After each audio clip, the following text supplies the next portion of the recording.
Questa mattina nelle SIA CPT di Agrigento si conclude con la consegna degli attestati il percorso formativo del progetto Artigianato e Lavoro. Quali sono le finalità e gli obiettivi di questo percorso? Intanto il percorso nasce da una condivisione delle parti sociali, ANCE, sezioni edili e le organizzazioni sindacali di categoria del settore dell'edilizia hanno convenuto che la scuola edile può e deve svolgere un ruolo fondamentale a sostegno dell'artigianato tradizionale. Proviamo a immaginare che il nostro tessuto produttivo è fatto di piccolissime e medie imprese che vanno sostenute soprattutto dalla formazione e dalla riqualificazione del nuovo personale.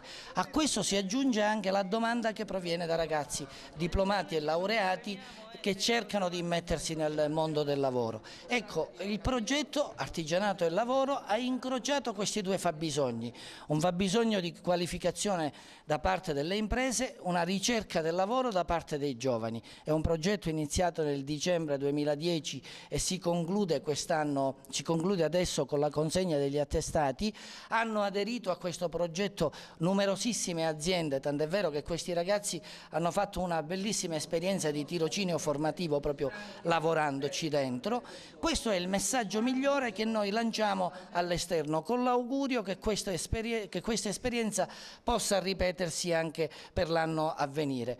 Questa è la dimostrazione che la formazione non è tutta uguale, la formazione in Sicilia non è tutta negativa, bisogna solo sapere dove farla e chi è che eroga la formazione. A questo aggiungiamo che il percorso di sostegno alla piccola e media impresa va fatto di 3 nuove corsualità.